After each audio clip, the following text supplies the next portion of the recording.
Yo, what it is, what it did, and what it do. It is your baby mama's favorite, G1 to the rescue. Uh, One original member of the Southwest Authority on rap, hip hop, and everything in between. The Mad Mania podcast. Shout out to my other bros. Hopefully they'll get a chance to join us in the build. And I want to introduce someone really, really, really dope. I want everybody to show some love, show some decorum. The gentleman to my, I guess depending on how you're looking at it, the gentleman to my right is the one of the newer members of the Mad Mania podcast. This is a longtime friend of ours. He's a videographer, he's a photographer, and an all-around cool dude that'll still get these hands in any WWE 2K game. But my brother, nonetheless, ladies and gentlemen, new to Mad Mania podcast going forward, my homie Johnnie Banannerz. What up, bro? What's going on, G? What's up, man? It's good to have you on board, my dude. It's been a long time, like you said, man. Been, part of the crew, unofficially for the longest time, and this is good to be, finally be put on. So I'm ready to work. Hell yeah. Hell yeah. No, that's what's up. I know it's definitely something that we had talked about over a period of time. And then I guess like once they put it in the chat and they was just like, hey, we just gonna pull the plug on you, and we'll talk about our other member in a sec. Hopefully he'll get a chance to join us. But definitely happy to have you on board, man. We can always use another perspective, another voice. Like our usual team got a lot going on, different, schedules and different things going on in the lives. So like the general Fantastic 4 or 5 may not always be available. So it's nice to have you guys on deck whenever, whatever as well. So that's very, very cool. So again, very excited to have you on board. Want to get into a couple things. First and foremost, everybody, thank you for joining us for another episode of the MMP.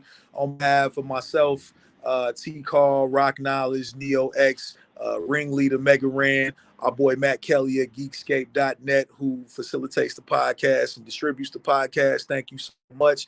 Man, it's so great to have y'all again. It has been a long weekend.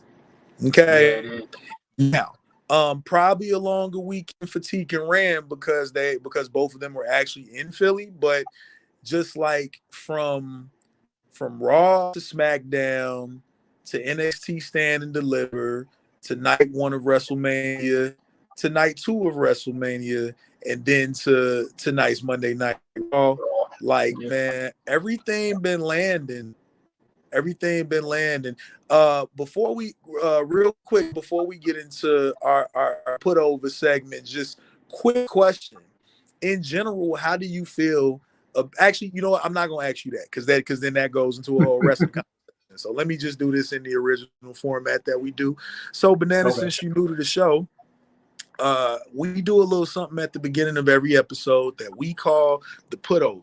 And basically what the put over is what was something outside of the world of professional wrestling that you really, really, really enjoyed this week. It could be, I heard the song, I heard this album, I watched this movie, I watched the show, I played this game, I read this book, I went to this restaurant, food was dope, it was this big booty bitch at the strip club, something like it could be anything. You know what I mean?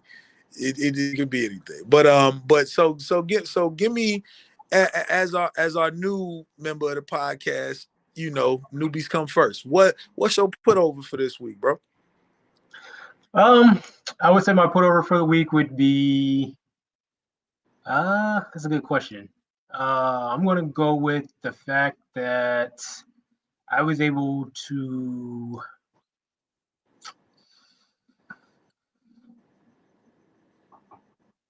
let me think about that.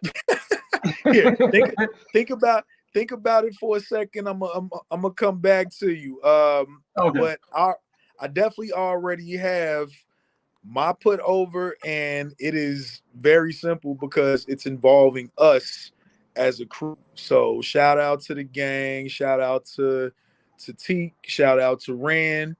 Anybody that knows us, we as a collective go by the name 3MB, aka the 3-man band. So blessings to the guys. We are really creating some super dope art for the culture, and everybody is noticing. Like, for those who have listened to songs on the project, and I'll get into that in a minute. For those who have listened to songs on the project so far, like, just everybody's like, man, like, this shit, it got that feeling. And I'm really excited about where the music is going. So just so everybody knows what's going on, and you see the ticket down there at the bottom of the screen. Myself, Mega Ran, T-Call, we go by the name 3MB, like the old wrestling faction. Bars, I'm producing everything. We are just about done and wrapped up with our first EP project or what have you. Damn near LP. Really, it's literally like one song from a full album, right? So 5 group songs, 3 solos, 2 guest appearances, all but one record. The DX Freestyle is the only thing that I did not produce. Everything else produced by yours truly. Fire stuff right now, as y'all can see down there at the ticker, and I will make sure that we post the link in the description of this episode. Right there though, go look up Mega Ran on Bandcamp. Go find that 3MB cover. There is 3 songs: DX Freestyle, SmackDown 99, produced by me, and 3MB, the title track, produced by me. All of those are available on Bandcamp right now, as of this past Friday, Bandcamp Friday. Please go support. Check the socials. We did like some little fun videos with our DX Freestyle versus. Forgive me, I forgot the name of the person that produced that. Big shout out to him, because he played that with all acoustic instruments, them real drums, them real guitars on that boy. You see the homie playing the bass on there.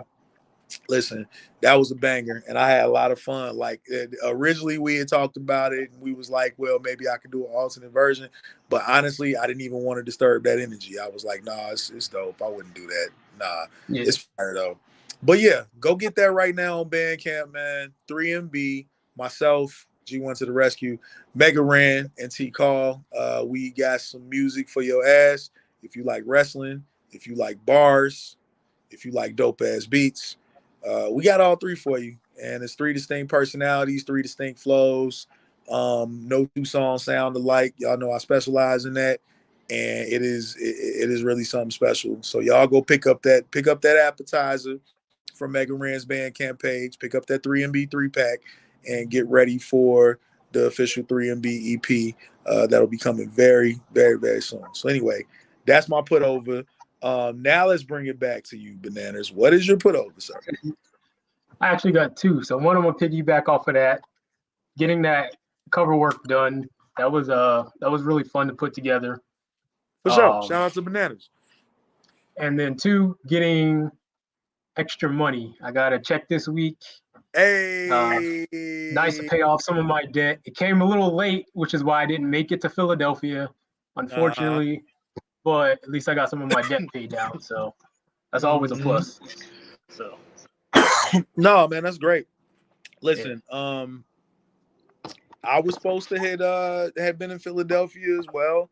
Things changed in my life, and so hey, you just got to roll with the punches. But we had 2 out of the 3 MB in there, so definitely blessings to Rand, definitely blessings to Teak. Come to find out, super dope scenario. These guys were extras in Roman Reigns' entrance, which was hella so cool. And I was extremely fucking excited to see that. Yeah. And I was like, wow, that is so dope. You know what I'm saying? Yeah. It was bittersweet because, of course, obviously, if we were all side by side, I imagine they would have found a use for all of us. But it was also sweet because the guys got to do it. And I know, them was goals that they probably had long before we all got together. I never knew I would actually be this close to the wrestling business. So, Right. you know what I'm Exactly. saying? I watched it. I enjoyed it, whatever the situation may be. I didn't know I was going to be making entrance themes. I didn't know I was going to have music in a wrestling video game. So it's like, man, I didn't know none of that was going to happen. That is all new info for me. So, yeah, man. And what's your second? Well, the second one was saying that it was first one was the artwork, and then the second one was Just the getting the project extra itself. money. Okay, that's fair for sure. Well, that was the put over, y'all. Again, please go support 3MB on Mega Ran's Bandcamp page. So bandcamp.com/Mega Ran, MEGARAN. Artwork by Johnnie Banannerz. SmackDown 99 and 3MB produced by me. So basically all with the exception of the DX freestyle and more to come. So get ready. All right, well let's go ahead and start diving into, man, the never ending story that has seemed to have come to at least a bookmark, because now we start new stories. We got a lot of new, we got everything in WWE feel new. It's a new feel. They're moving away from the sports entertainment aspect of it, or how they fit, or how they deem to be sports entertainment. That phrase that Vince McMahon coined. Right. It's feeling like a wrestling promotion again. Blessings to Triple H, because he is letting the wrestlers, he's letting the professionals be professional wrestlers. And that was all that any of us would have wanted from WWE. And we've been getting so much of that under the Triple H, Rock, Shawn Michaels, Nick Khan umbrella. Man, WWE is just exciting again. And it's cool because another bittersweet situation for those that were only familiar with wrestling because of WWE and maybe stopped watching it after a certain point. Now they're actually now they're actually tuning in like, oh shit, wrestling is dope again, because that's the only wrestling that they ever thought to pay attention to. Shout out to my boy Josh. He's so damn funny. Anyway, Banannerz, what's your thoughts, man? I thought this weekend, as far as the events were, pretty phenomenal. For night one, I'm not gonna lie, night one kind of was like up and down for me. Okay. But I feel like night two was damn near perfect. Like the Well, atmosphere. let's crack it open. Let's talk about it. So you say night one was a little up and down for you. Give me your night one breakdown. Do me a favor, since you're in front of the computer, pull up the Wikipedia for WrestleMania and pull up the night one already match. Got you. You already got you. me. All right, cool. Cool. So Banannerz is on it. That's why he on the show. All right, cool. We there. So let's talk. Let's break it down match by match. What's the first match on the list, bro? So the first match was Rhea versus Becky. That opened up the show. Okay, Rhea Ripley, the Eradicator, making her grand entrance with her favorite band, Motionless in White, that does her entrance theme. Ended up walking her out. Gave her a super bomb introduction. That view of them really made me go dive into some of their music. Like, I'm not a metal head, but I don't mind a little metal every once in a while. They got some shit, and I fuck with them, and it was just really dope to see that. So that was really dope. I like that Becky Lynch had a whole outfit where the skirt was pages out of the book. I thought that was hella creative. Nobody would have ever thought of that. That's some artist, that's some music artist type shit. So that was really cool. And great showing overall. But let's get your thoughts on it. How did you feel about the first match? I felt like the match went really well. Even with them mentioning Becky being sick, having strep throat or whatever, Becky was still on her A game. To me, Becky is the GOAT when it comes to women wrestling. Hell yeah. I've been following her for the longest time. Yeah, Becky Lynch. So her, and then of course, everybody loves Mommy. So this was a match I was really looking forward to overall on the entire card, and I think it delivered. It was intense, even though, like you said, Becky was having her, sickness, and reportedly Rhea was having her, anxiety attack before the match and everything. But they pulled it out. They pulled out the banger, and then the way they ended the match, with the Rhea with the riptide on the turnbuckle, and then following up again with the riptide. I thought that was perfect, a little innovative, and it was top notch for me. Right. And I give Josh his credit again. Yes, Buddy Matthews, as he's now known.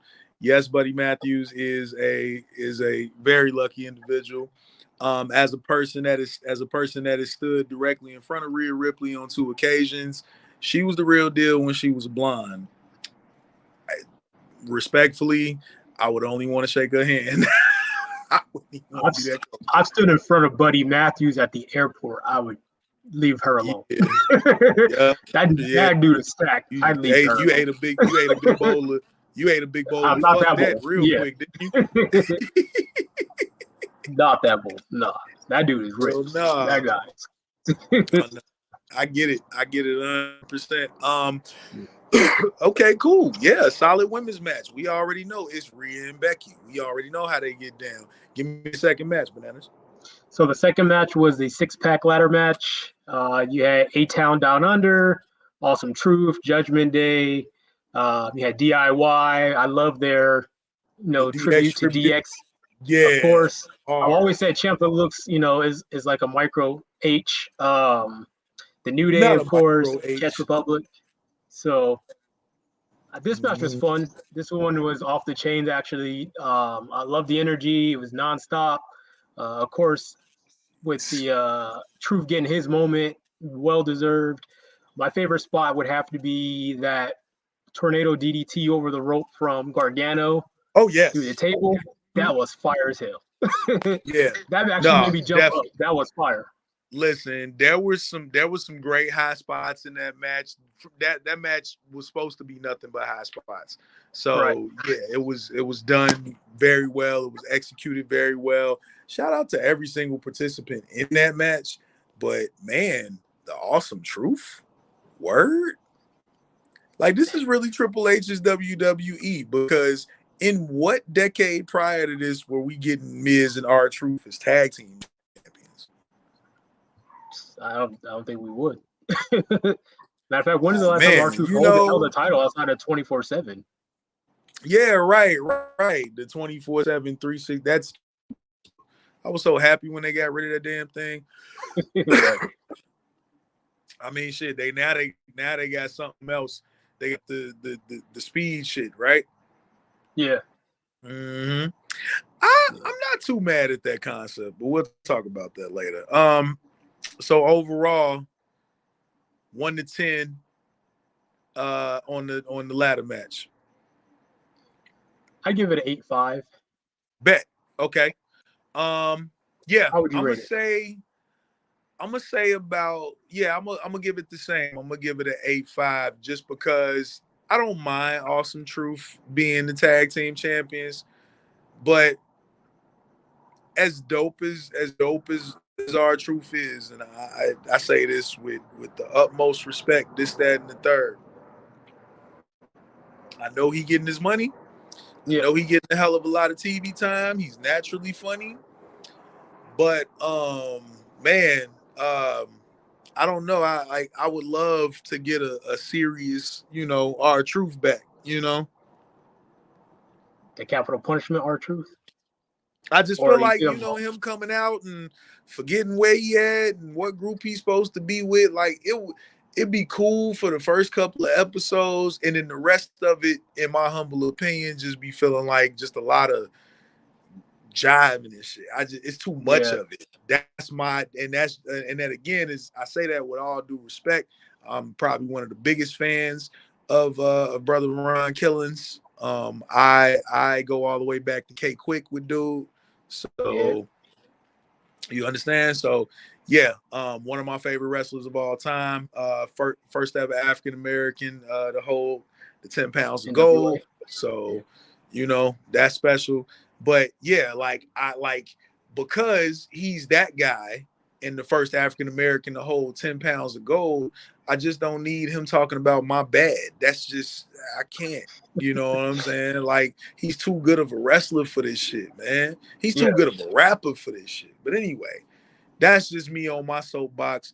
I'm gonna give it the same score only because I'm not mad at Awesome Truth winning, but I also would have appreciated maybe another serious tag team winning that. It didn't necessarily have to be DIY. I wouldn't have been mad at that because they could, use a little additional TV time. But I just whatever. So But yeah. I was gonna ask you if you were to go with the two teams that won, or would you have a different choice of who would win? Two teams in one. No, it definitely is. It was time to split up the belts now. I did that had to happen at this point. Oh no, It I mean made like would you go with those two teams to win, or would you choose two different teams, or like who would be your choice for the oh Raw, and then who would be your choice for the SmackDown? well, no, it definitely. Well, I would have just if not Awesome Truth, then I would have gave it to a different team. I mean, maybe even a DIY. Because remind me again, who else was in that match? So many motherfuckers. The Catch Republic, Shit. Judgment Day, The New Day. I probably would have gave it See, to DIY. automatically I'm going with Bro and them, so that's who I really Yeah, wanted to win. But but it's cool, But nah, I really wanted them to win, and it's like people can sit and everything I said about Truth. People can be like, well, you can make the same argument about New Day, who up the band, not necessarily because none of them individuals, only with the exception of Big E, have ever presented themselves as like characters. yeah. Truth, on the other hand, was a different story, but it is what it is. But I also think that A-Town Down Under was perfect to win SmackDown because clearly they're going to hey, go with RKO, oh Randy, Kevin man, Owens, and their next the feud. more So, the more I see A Town Down Under, I'm not mad at them as a crew. I think the pairing of Austin Theory and Grayson Waller is 100% solid. I will give them that. I them maybe down the road getting the belt. I think they need to stay together for a while and develop whatever their tag team style is supposed to be. But I fuck with both of them as a team. Really tough. Plus, both of them just got good offense. I've been watching Austin Theory since Evolve, so he's nothing new to me. Okay, go down to the next match, man. so the next one was Rey Mysterio and Andrade versus Dirty Dominic Mysterio and Santos Escobar. Now this This was match, this was the match. because This was the match where we got the Megazord crossbody right on the outside. yeah, yeah, that was dope. That one I liked. What made As it far even more dope is that it was perfect and nobody looked like they got fucked up from a loose knee or anything like that. It was actually done to perfection. Everybody right, landed where they were supposed to land. Like I that's what agree with made that. it more dope. It was dope because damn, y'all just finna dive with my man's on your shoulders, but then they landed that shit so perfect. I was like, oh, okay, that was kind of fire. All right, Yeah, and at first I and thought it's he was dope. gonna launch Ray, and then when he took Yeah, off that's, with that's him, I what I was was like, oh, thinking. I was thinking the same thing. Yeah, and I was under the impression that and you know what, that was a nice return for Andrade. We got Andrade joining the LWO. That's crazy. You know, super dope. They might actually put it over into like a super relevant faction. That could be really big for him. So I hope that really propels that faction a little bit further by having two solid veterans on there, Hall of Famer and Andrade, who in my opinion is a future Hall of Famer. Hell mhm. yeah.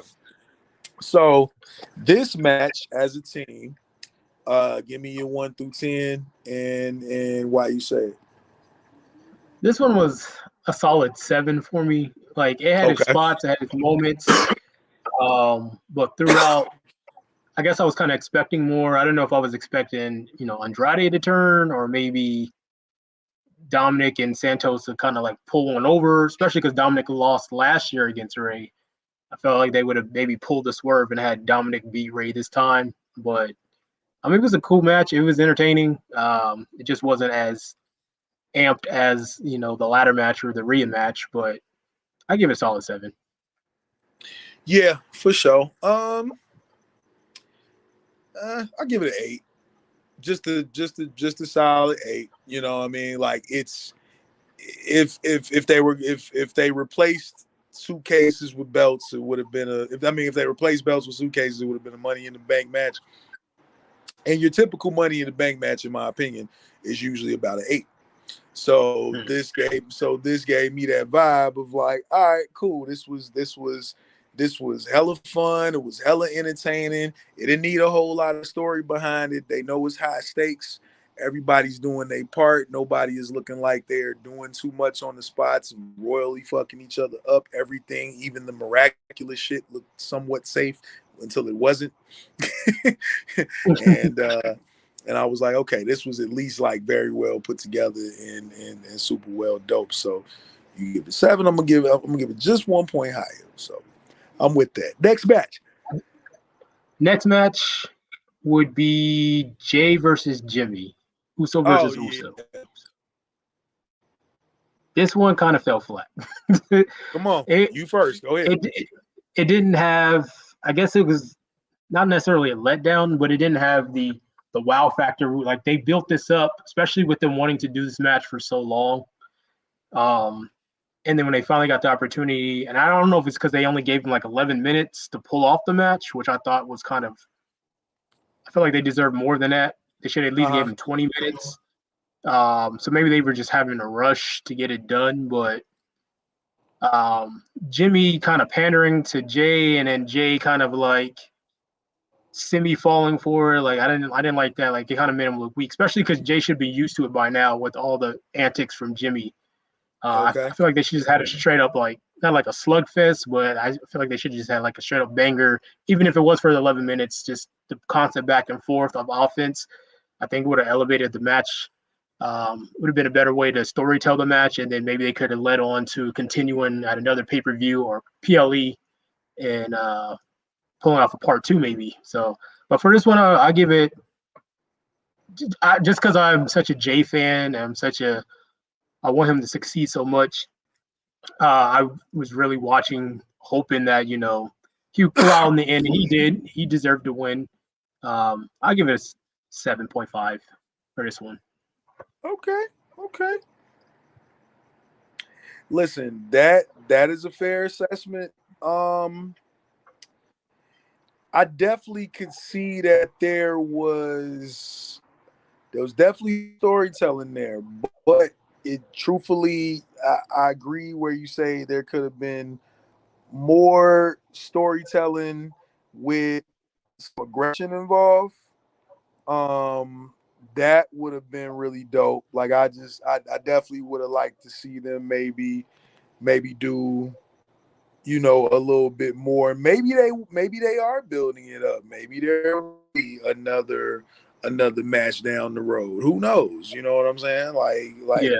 that could be Jimmy and Jay 1, you know, but yeah, a little bit more aggression would have been cool, but I also thought it was just dope because it was the moment really made it dope. Like, the fact that this is Jimmy and Jay Uso, and these guys are one of the headlines of WrestleMania against each other, as they've teamed with each other at WrestleMania so many times. But this is one-on-one, as I'm sure they've probably been going for most of their life as kids, wrestling against each other. So I can imagine it's probably felt like that for them. So I'm gonna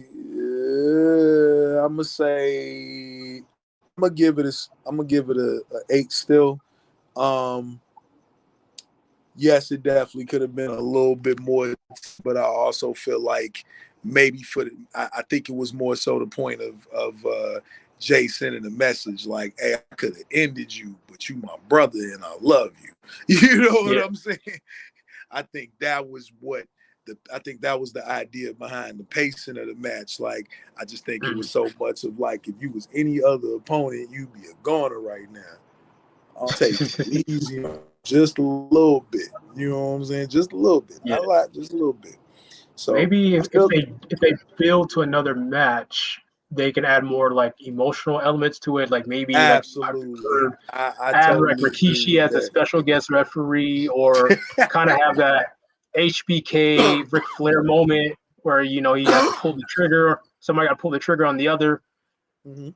Something like that. I think that Nah, would kind of I elevate it agree. too. I agree. That would be fire. Yeah. Nah. Next match. After that was the big three. You got Jade Cargill, Bianca Belair, Naomi versus Damage Control. It was a short match, but it did what it had to do. It was impactful.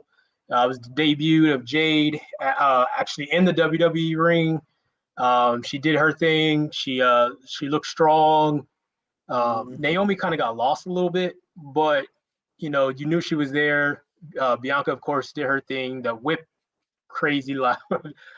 I don't know how she keeps getting away with that, but it was a good match. It was exciting, and I loved it. I'll give this one.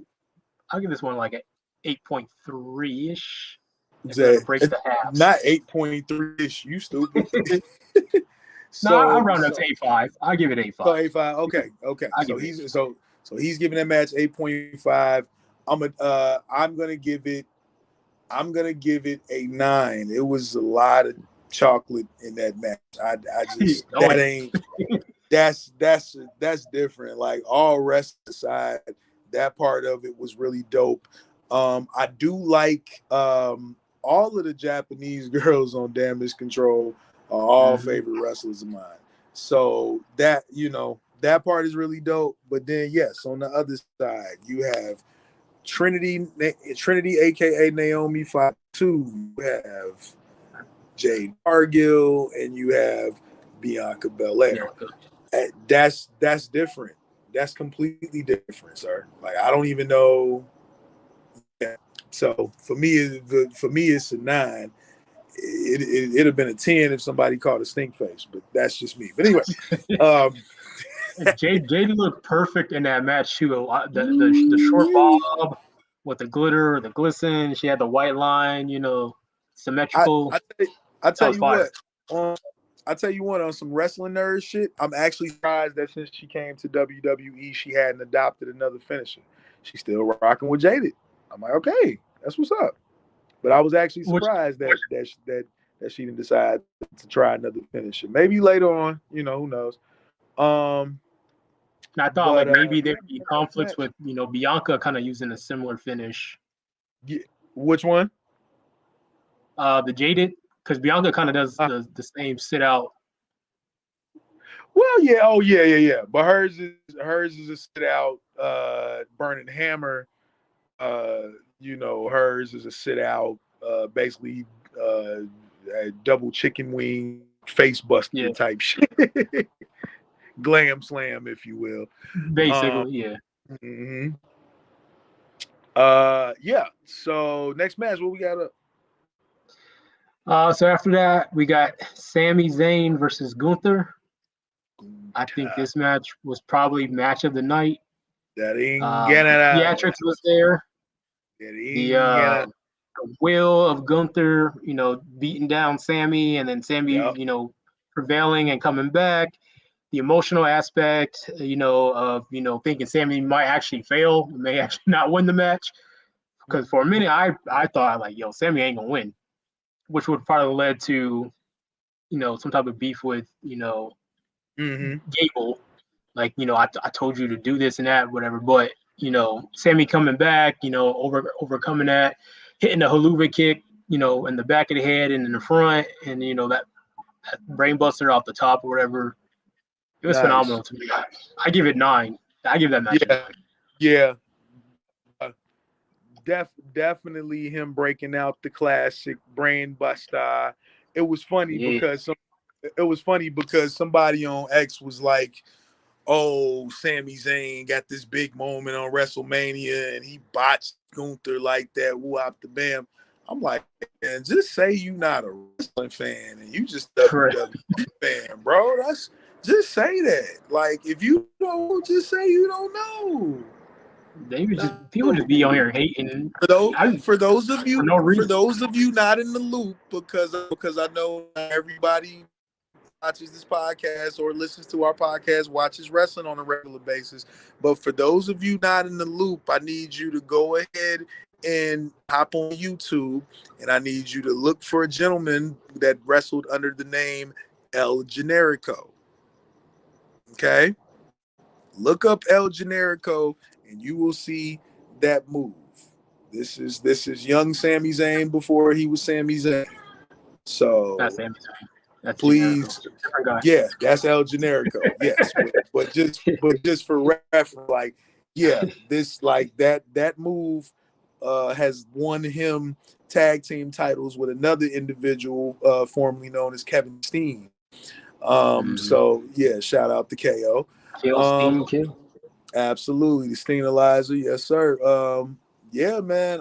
Listen, great victory, great win. All of the feels were in that match. That was storytelling 101 for your ass. If you didn't get it from Sammy and Gunther, you just ain't tapped in. So yeah, that one, shit, I can't even say a 9. I'm literally have to give 1 to 10. Honestly, it would have been a 9 if it would have been a 9 if he didn't hit the brain buster.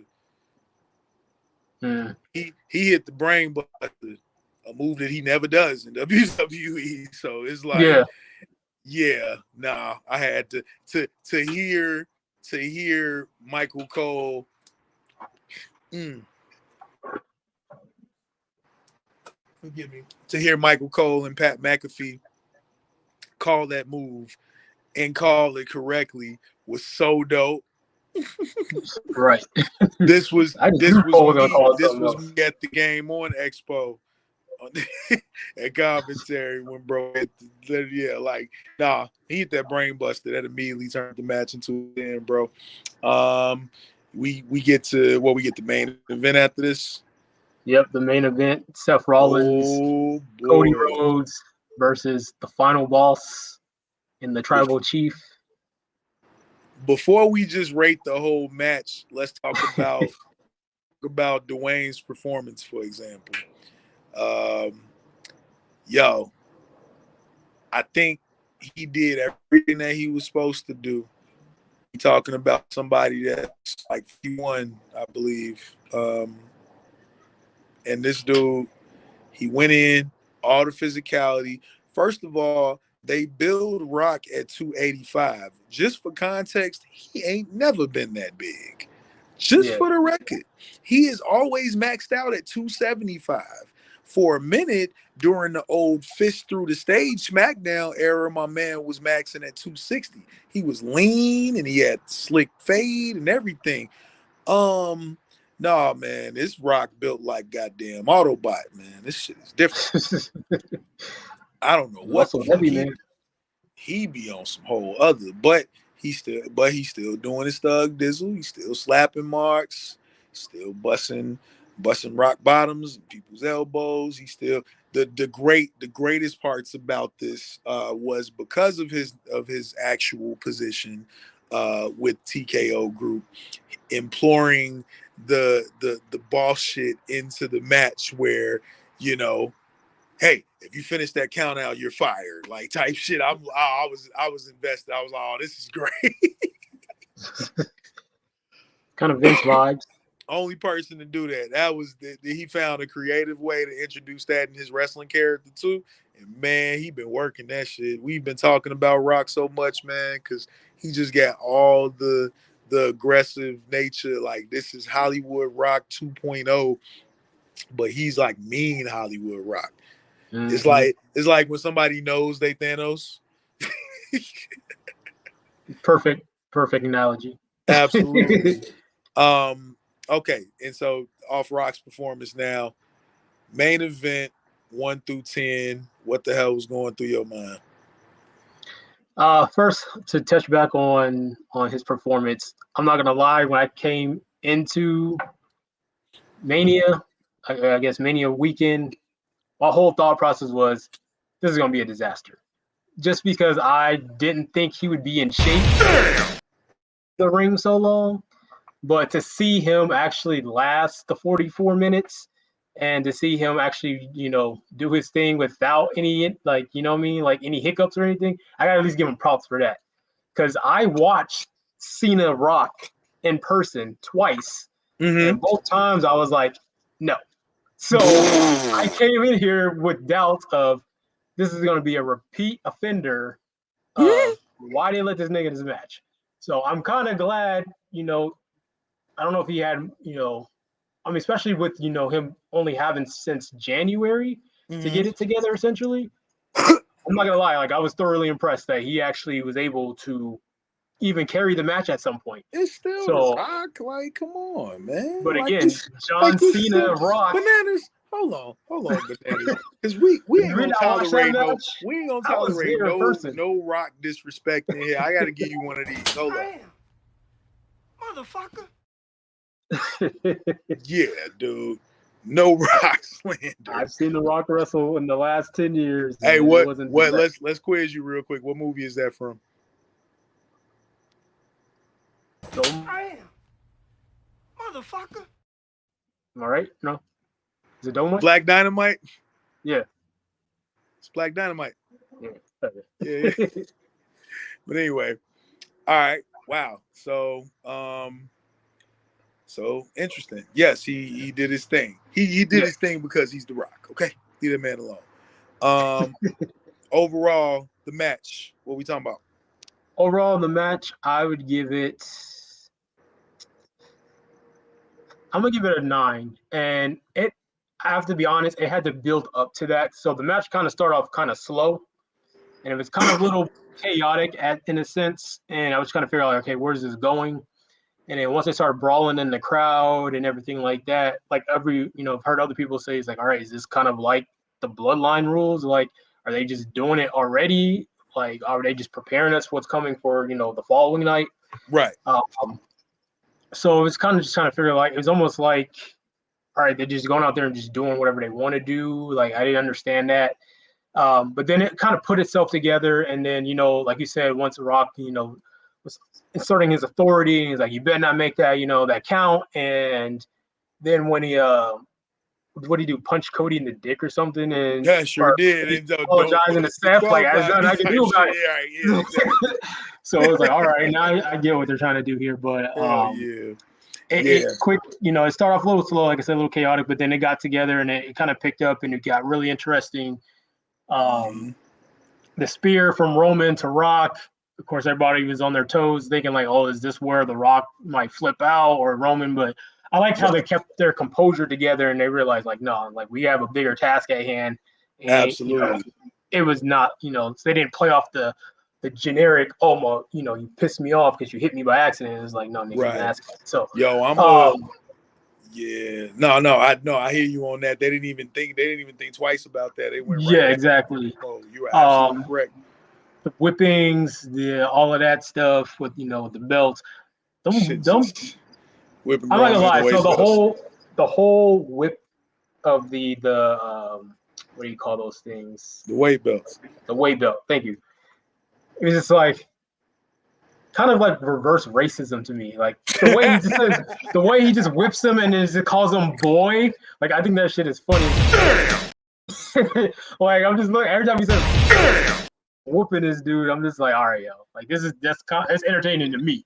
But overall, man, like I said, I give the match about a 9. I was, at the end, I was like satisfied. I think it was right that Cody took the pin because it kind of builds more to the, well, damn, maybe Cody might actually not win tomorrow. Maybe, maybe Roman may actually retain. Right.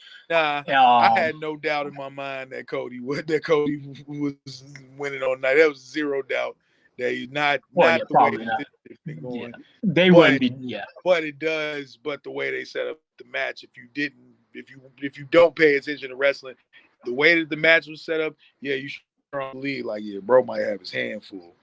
I was fueled by the rumor that, from what I understand, the Samoan werewolf Jacob Fatu, from what I believe, is signed to the WWE. So I thought maybe they was gonna bring him out as an extra bloodline member type shit going on. And then, it went from, like it was, I literally thought it was going to be that. But anyway, but yeah, I'm going to give it an 8.5. And this is why I'm going to give it an 8.5. I had one gripe.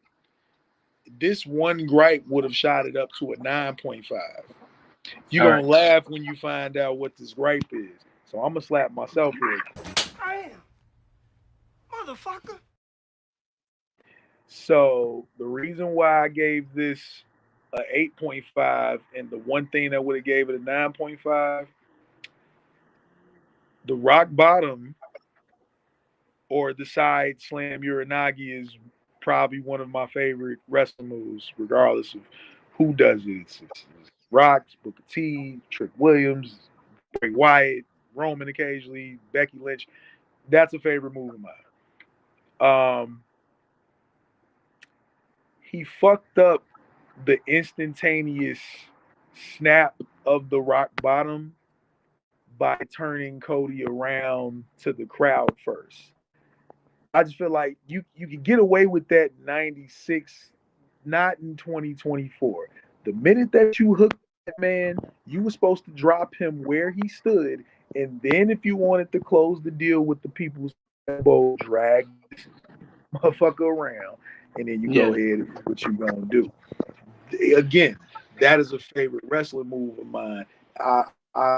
Nothing I love more than see Rock dropping motherfuckers with rock bottoms, because in them slim years that I was talking about, he used to pop up off that bad boy. When he'll hit you with a rock bottom, he will pop right back to his feet. He obviously not doing that at 52 no more. But there was a time where he was about as slick with that rock bottom as Orton is with RKOs now. So it's like I lived for that. And just that one thing, I was like, okay, it was cool to see it done, but it was like, why did you turn him around? Drop that man. Turn that man around. Then he made up for it, and we'll get into night two. He made up for it on night two when he gave it to Cena. I was like, okay. Yeah. Okay. Cool. He redeemed himself. Now for night two, not to turn this into extremely long-winded podcast. We know there were definitely there was maybe one miss on night two that I wasn't 100% happy with, but there's room for improvement on both teams.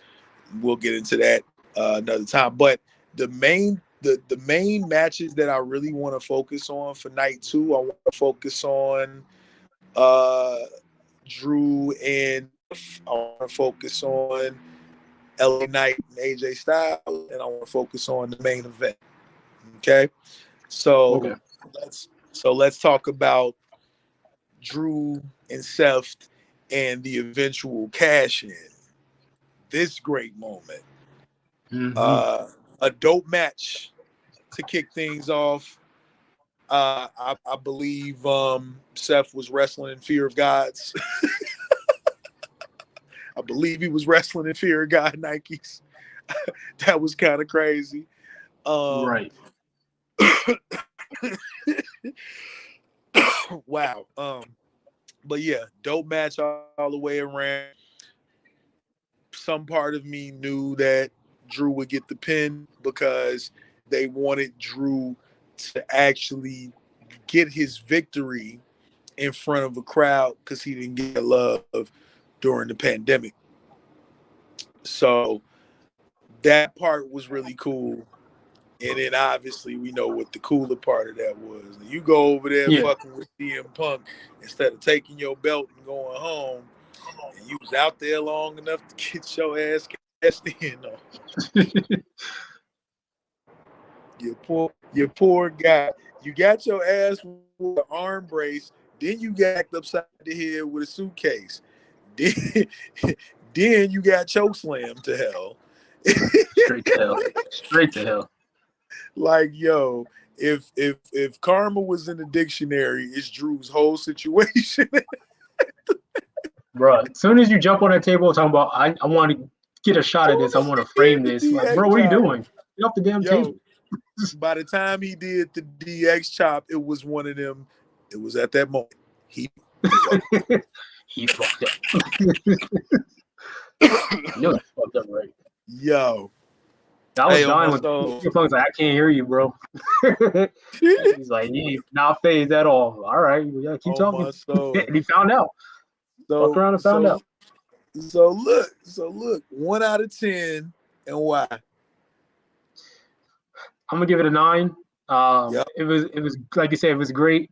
The constant resilience from Rollins, the multiple kickouts between the Claymore and whether it's pedigree or curb stomp or I like the way whatever it you put is, the that. constant back and forth. The cost of resilience. I really like the way you put that. That's interesting. Okay, good So note. Go ahead. it just shows like they both like Drew said tonight. It just shows like they're both warriors. They wanted it bad. They wanted to win. They gave it their all, especially Seth. Seth's been working like mad crazy overtime from the night before to that. And then, of course, we'll talk about it at the end of the night. But yeah, I give it a straight 9. Like it was great. I might even push it to maybe a 9.5 just because it was really good. But yeah. Yeah. I'm gonna give it a 10 because of just the fuck you Drew energy at the end of all of that. like Drew did all this shit talking after Punk got injured, wasn't able to compete and all this, and he drug everybody's name into the ground. He treated everybody like shit, and then Made t-shirts. Karma gave him the Malachi Black kick. Straight to the jaw. Yo, whole situation. Yeah, I have to give it a 10 for that reason. It would have been a 9. It would have been a 9. Totally, because honestly, I wasn't thinking about the cash in, and I think that's what made it easy. Because I was so used to that suitcase being a part of his bravado. They didn't painted it purple and shit. So I'm not at this point. I'm not even thinking about the fact that bro still got the Money in the Bank suitcase and he'd have held on to it for a year, and this would be his year. But then when I hit it, but then the instantaneous moment of him hitting his music, I was like, oh shit, yeah, oh no, he's about to lose that. He just won that. Oh no.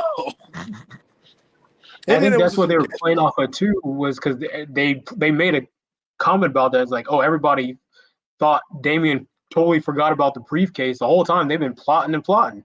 So yeah, waiting on the right time to strike. Exactly. Man, no, that was great, and I hope he keeps the belt for a while, and I hope he does more with it. Shout out to Damian Priest, Boricua. Shout out to Damian Priest, man, good dude. Yeah, man. Let's also get into LA Knight versus AJ Styles. First and foremost, AJ, new gear, new music, very much back to his no one phase in Impact, right? Yeah. But yeah, so this was him and LA Knight. LA Knight gets his WrestleMania moment again, for real. You know what I'm saying? Like, this is one of them things. Give me your 1 through 10 and why. I also give this one a 9. This one was a banger. Like when AJ came out, and it was like they were throwing blows longer, but it was real. hard. Like they were hard hitting, they were like action packed. I told everybody match of the night. I called it. I was like, nah, LA and AJ. I'm like, it's LA Knight. Yeah, but nah, but AJ gonna tear that shit up. It's gonna be Impact Wrestling match in WWE. It's gonna be a TNA match in WWE. I was just about to say, I love how even the commentary team or Michael Cole really touched on their brief rivalry or whatever in TNA. Yep, he was like they met another company. Before I was like, see, that was I love that bit of comments. That was great. Michael Cole has said, yo, the benefit of the Triple H era is Triple H don't be all in their ear on commentary. He might have 1 or 2 things to say, but for the most part, he let them do what they do. So this is them. Yeah, and he don't like stressing them on anything. I'm like, I like that, man. I'm like, I like this era where it's like, I ain't gonna be all in your ear. Like, say what y'all want to say, Yes, like I you know, I did a holy when that cash in happened. That was a holy from Michael Cole, and then Pat McAfee continued with shit. I was like, wait, I ain't never heard that on commentary. Okay, yeah, They were wild and on really commentary. going all out. Yeah, with the exception that this could have went a couple of minutes longer for me. I'm gonna give it a 9.5 because had it been longer, it would have been a solid 10 for me. These two motherfuckers right here. I've been watching LA Knight since the Eli Drake era, and y'all know, and anybody who watches or listens to Matt Mania podcast, if I go into my history as a fan of AJ Styles anymore, go back to old episodes for that. But AJ been my wrestling hero for many years now. So, you know, like in the same vein that people think of Kenny Omega now, for that generation, AJ Styles was my Kenny Omega. You understand? Before I really got to diving into New Japan and all that. And then what made me dive into New Japan? AJ going over there. You feel me? Like, yeah. Facts. So this was great. I knew LA was gonna win. Everything happened the way I was supposed to happen, other than the fact that I could have just used 5 more minutes of high spots from him. So give me a 9.5 on that one. It was worth every penny. And now we talk about a moment with so much adrenaline in its soul. Okay. Oh, yes. Every fight out of control. You do it all to get them on their feet. Okay. Listen, the main event, Cody versus Roman, Bloodline rules. The story finished. It fucking finished. Finished. He has lived Finally. out the dream. He has lived out the dream of his family name. His late father, the American Dream, Dusty Rhodes, has once held the 10 pounds of gold, the NWA World Heavyweight title, never held a belt during his WWF run. So the WWF/WWE title was something that has eluded the Rhodes family for quite some time. Dustin Rhodes, as Goldust, has never held that belt either. So this was something that Cody wanted to do, not only in the vein of himself, but in the vein of his family, or not the vein of his family, but not only in the light of himself, but in the light of his family, in front of his family. He wanted to make sure that he finished his story. And damn it, did he do it in really, really solid theatrical fashion. The run-ins and everything. I said this on Threads. I was like, yo, they're going to put Cody through hell, but this is his night. Give me your 1 through 10 and wow. I'm gonna give it an 11. Oh, So yes. I think this was like one of the most perfect storytelling matches. Not even just the match, the build-up, the everything to it. So if anybody who knows me knows, I'm a WWE guy, right? I've always been. Okay. That's how I got into wrestling. My dad introduced me to that. Yep. So the whole journey of Cody Rhodes, you know, always been a fan of Cody, from Dash and Cody, even Stardust, whatever. The whole AEW thing kind of put me off. Well, not put me off on Cody, but I just didn't, you know, follow him on there. And then, of course, the whole, you know, rivalry between him and H, you know, in the background and stuff like that. To see it finally come full circle and they embrace each other now after all of that. And that just goes more, you know, to show why Triple H is my GOAT, because he's just so awesome. He's always been, you know, since, you know, when he first came on the scene to, you know, finally working backstage, and, you know, now we see the product of Triple H on screen.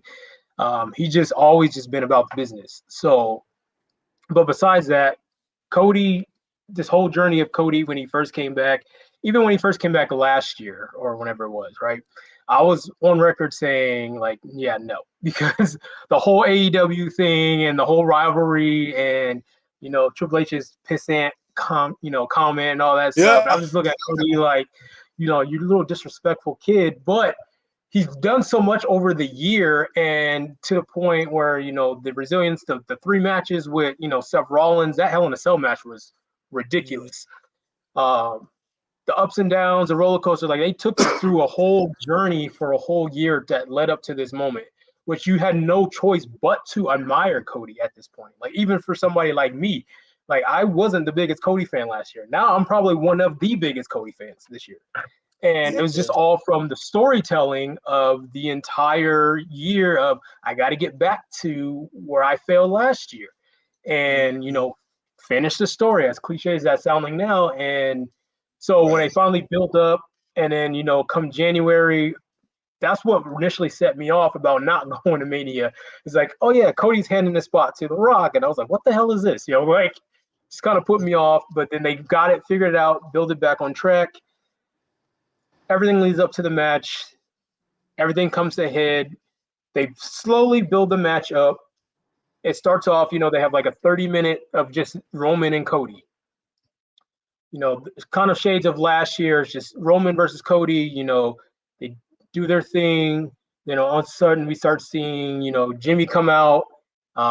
Jay comes and stops him, and then Solo. And there's like, even at that moment, I was like, all right, we're about to have a repeat. Maybe they're going to pull it off where Roman actually retains. And then Cena came out. And then after Cena comes out, The Rock obviously comes back out, the final boss, and let him know, like you said, hit him with that rock bottom super quick. And then what none of us probably was expecting, The Undertaker. And I've seen people say, you know, why The Undertaker? But people forget at Mania 33, Undertaker fought Roman Reigns, which Roman beat Taker for the second time. Exactly. So all the blending in of the past and the present and how they knitted everything together, even when Seth came out in the Shield get up, and then Roman here and the revenge, and you're thinking like, why didn't he hit Cody? And then it kind of cost him because he's, like they said, stuck on his, you know, his past and wanting to get revenge. He was literally Cody's shield. Exactly. And so all the elements of the storytelling of that whole match was just magical. Like, they're minute details or details people were like not thinking about, but like, even like you said, the shield thing, like the metaphor for that, protecting Cody, and the resilience again of Cody, you know, overcoming. And there was a lot of times in the match I was like, yo, Cody might not actually win this match, but they sold it so well. And then Cody having that moment at the end where, you know, he hit the 3 crossroads and he actually got the pin. And I think it just set, you know, everybody into shock, and everybody was happy. And as somebody who myself, well, me, I know I recently lost my father, right? And so Cody doing all this for his dad who passed away. And my dad is the one who introduced me to wrestling. So to me, it was more of emotional connection, and I was more invested in the storyline. So I don't know if that's what oversold it for me, but I felt like the entire weaving of all the storylines, past and present, into one match culminating together, I feel like it was, like I said, it was told perfectly. Like, I don't think it could have gotten better than that. No, I gotta agree with you. I have my angel number, so instead of an 11, I'm gonna give it a 13.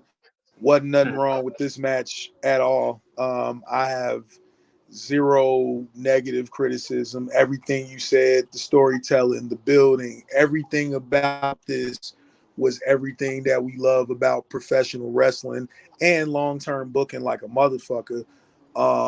Cody looked great. Roman looked great. Everybody coming out playing their respective parts. The Solo run-in with one of my favorite double team combinations, the Spike Spear combo. I thought that was over with. Nope. Did his Doug Dizzle. Like, I was like, yo, literally everything I said that was gonna happen. I'm like, they're gonna put Cody through all type of hell, and Cody is still gonna win this match by the skin of his fucking teeth. And by God, he did it, as JR would say. Yes, definitely a 13 out of 10 for me. He finished the story in such eloquent fashion, and it was a celebration amongst celebrations. It was just solid, and you can and that win alone literally sets us up. It's this is the Triple H era. Triple H had always mentioned how difficult it was to really build a baby face, and with a motherfucker like Cody, you really didn't have to do too much building because that's just what he is by nature. Although I love this heel run in Bullet Club in New Japan personally, but I definitely dig him as what he is now, and this is what he needed to really solidify that.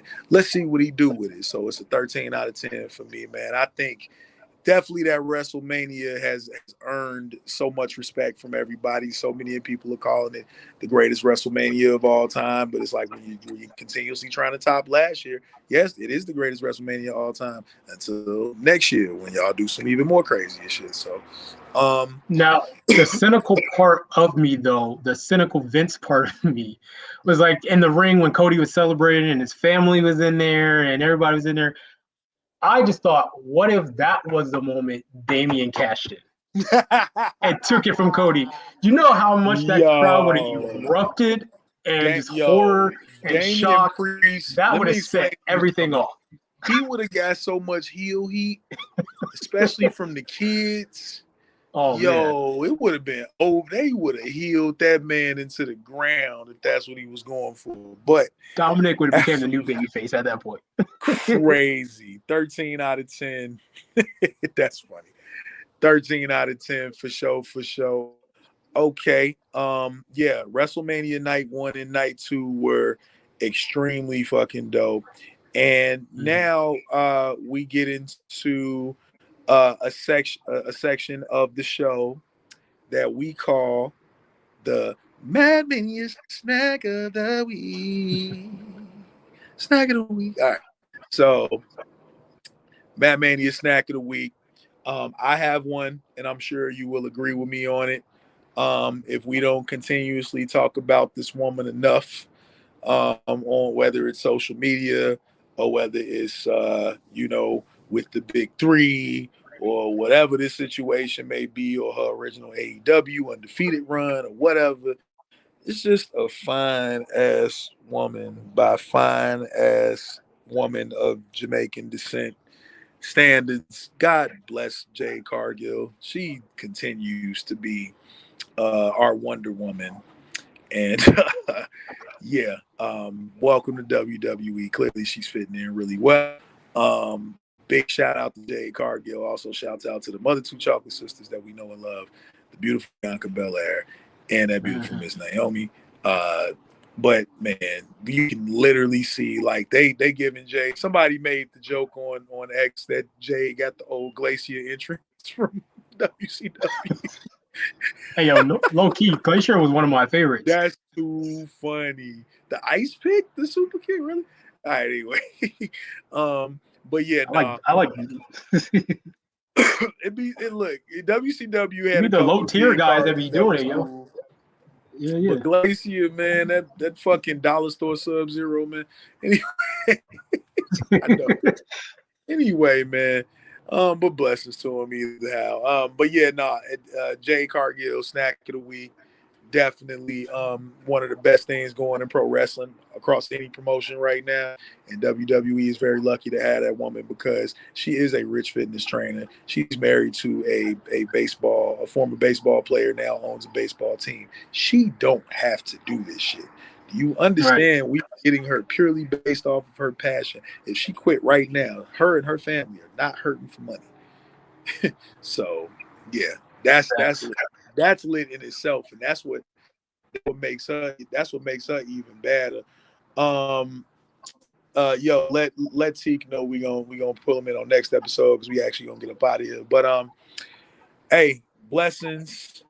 Shout out to the squad, love and respect.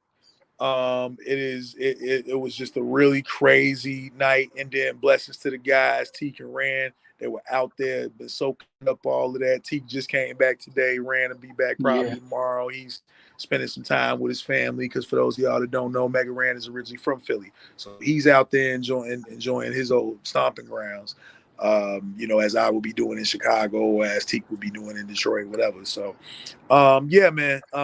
Anyway, again, we want to say big welcome to Johnnie Banannerz, to the Mad Mania podcast family. Again, this is our brother. Appreciate it. This is our brother. This is our homie. We're extremely happy to have him as a co-host. Next time we do this, we will be myself and Teak we will be introducing you to another new member of the Matt Mania podcast family. And if you were tapped into independent music on any level, you know this man very well. Until then, I go by the name G1 to the rescue. Please follow me on all forms of social media at G, the number one, and the words to the rescue, exactly the way it sounds. No ghetto alternative spellings. Please go get that 3MB 3-pack on Bandcamp right now. Please look up Mega Ran on Bandcamp. Go get that 3MB. DX Freestyle. SmackDown 99 produced by me. 3MB produced by me. This is me, Mega Ran. Some great bars influenced by wrestling. Go cop that right now. And also, please make sure you tap in with Johnnie Banannerz. Y'all see his gram right there. Officially Banannerz. Tapping in. Super dope dude. Again, one of my closest friends. We gonna run that back on 2K24 soon as I find me a place. But my man, it has been a pleasure. Thank you for everybody that slid in, watched, made comments wherever you were watching from. We appreciate you. Shout out to Mega Ran for letting us rock out on the YouTube. And as always important, no matter how life is whooping ass with the Mama Rhodes belt. Calling you boy. Please do me a favor and keep your shoulders off the mat. And that is our ending tagline of every episode, just so you know. And for the rest of y'all, peace, blessings, much love. Myself and Johnnie Banannerz are gone. This episode will be available on geekscape.net and wherever podcasts are sold later this week. Well, the podcast is streamed. Sold. Fuck. Wherever podcasts are streamed later this week, we'll holler at y'all. It is the Southwest Authority on wrestling, hip hop, and everything in between. Matt Mania Podcast. We are out of here. Ooh-wee.